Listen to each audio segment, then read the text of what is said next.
স্বাগত জানাচ্ছি সকালের বাণী থেকে। আমরা এই মুহূর্তে যুক্ত হয়েছি রংপুরের সাতমাথায়, অর্থাৎ আপনারা জানেন যে জায়গাটি রংপুরের মূল কেন্দ্র বলা হয়, আমরা সেই জায়গায় রয়েছি।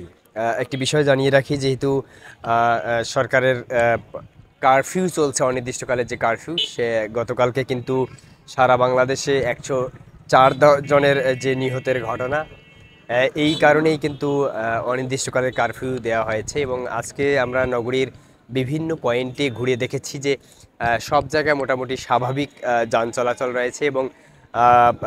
এবং আরেকটি বিষয় দেখেছি যে রংপুরের মেডিকেল মোড়, জেলা স্কুল মোড়, পায়রা চত্বর, জাহাজ কোম্পানি, টার্মিনাল, মডার্ন মোড়, শাপলা চত্বর, সব জায়গায় কিন্তু আপনি ঠিক এই জায়গায় যেমনটি দেখছেন ঠিক তেমনটি সারা শহরেই কিন্তু লক্ষ্য করা গেছে।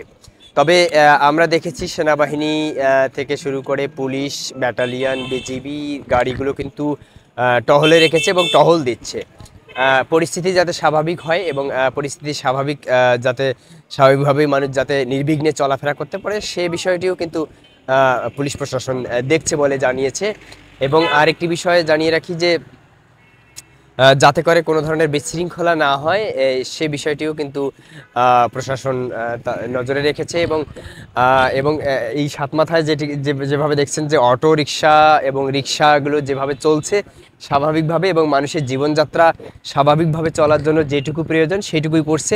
এবং তবে আমরা এই সাতমাথায় কিন্তু প্রতিনিয়ত যে ট্রাফিক পুলিশ দেখতে পাই, সেই ট্রাফিক কিন্তু আজকে দেখছি না। তবে আমরা যেটি জেনেছি ট্রাফিক বিভাগ থেকে, গতকালকেও জেনেছি যে তাদের নিজস্ব নিরাপত্তার স্বার্থে কিন্তু সব জায়গা থেকে ট্রাফিক তুলে নেওয়া হয়েছে বলে জানিয়েছে। এবং আরেকটি বিষয় জানিয়ে রাখি, আজকে কিন্তু রংপুরের আন্দোলনকারীরা কিন্তু কোনো ধরনের আন্দোলন বা কোনো ধরনের বিক্ষোভ দেয়নি। কারণ হলো আজকে ঢাকায় যেহেতু আন্দোলনকারীদের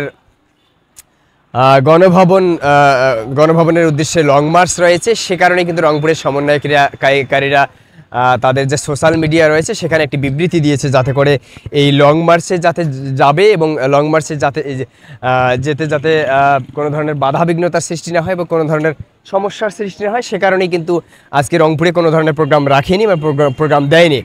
এবং আজকে এই যে সাতমাথার যে পরিস্থিতি আপনাদেরকে দেখাই, প্রতিটি মোড়ে মোড়ে কিন্তু আমরা এর আগে কিন্তু দেখেছি যে ট্রাফিক পুলিশ থাকে, সেই ট্রাফিক পুলিশ কিন্তু তুলে নেওয়া হয়েছে বলে এখানে কোনো ধরনের ট্রাফিক পুলিশ নেই। তবে জীবনযাত্রা কিন্তু স্বাভাবিকভাবেই চলছে। এবং কোনো ধরনের শহরে কিন্তু আজকে আমরা সকালবেলা থেকে শুরু করে এখন পর্যন্ত কোনো ধরনের বিশৃঙ্খলা দেখতে পাইনি। এবং সব মোড়ে মোড়ে কিন্তু পুলিশ রয়েছে, এবং বিজিবি এবং আর্মি যে টহল, সেনাবাহিনী যে টহল, সেটিও কিন্তু রয়েছে। দর্শক, এই ছিল রংপুরের সাতমাথার সর্বশেষ পরিস্থিতি।